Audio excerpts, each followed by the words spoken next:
G'day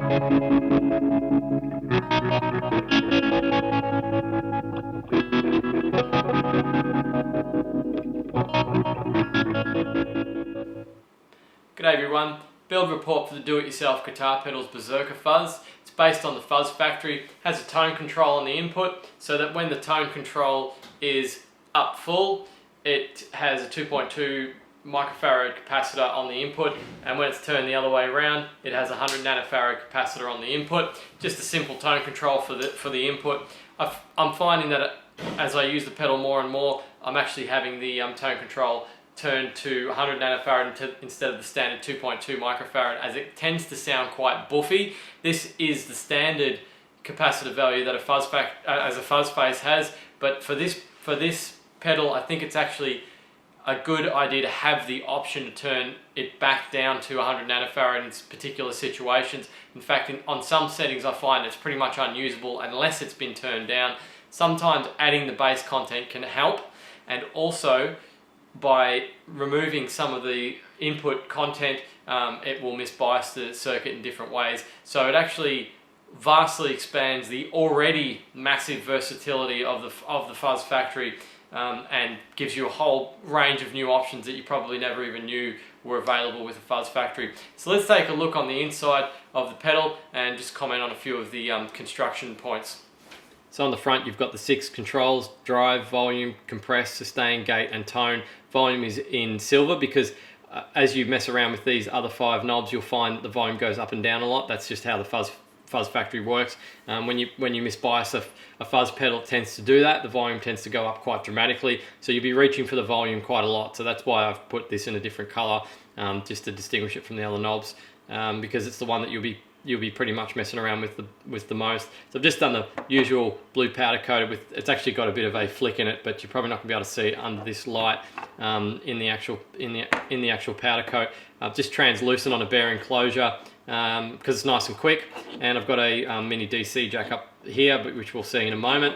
And you will need small knobs for this. As you can see, there's a lot of them, so you're gonna have to get some small knobs. These are the ones I have on my web store, obviously, but yeah, you can source whatever knobs you like. I think these are 13mm knobs, so as you can see, you can probably go up to maybe 15mm. Not a huge gap in between there, so you have to be careful what knobs you use. And over here you can see there's a very small gap here, purely because I drilled the hole in the wrong spot. So yeah, I kind of stuffed up. Actually, I think I drilled that hole by the looks of it in the wrong spot. It's supposed to go over a little bit.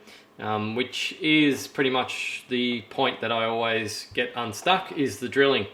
So looking on the other side, it's fairly neat. I've used one of my 3-pole double throw switch PCBs just to neaten it up a little bit. I could go on about these germanium transistors being special transistors, or ones that have special HFEs like a fuzz face. Often people recommend using a fuzz face set for a Fuzz Factory. I don't find that to be the case at all. The two I actually have in here are 50 and 55, and I actually found that these two work the best. They're actually quite low gain. I think it'd be a bit of a waste using a fuzz face set. I'd save that for a fuzz face or a tone bender or whatever else other circuit you want to use it for. I'll just use whatever low gain stuff you've got, whack them in there. They're also cheap, low gain stuff. Most people don't want them, so you'd be able to get those cheap. I've got some on my web store called out of spec lower gain AC125s. I think they're about $1 each. So you save a bit of money on those. Obviously you've got a bit of an expense with all these pots and knobs, so you save a bit of money on the germanium transistors and the components. As you can see, there's not many components on this board. You're looking at like 15, or less than 15 components, so you save a bit of expense there.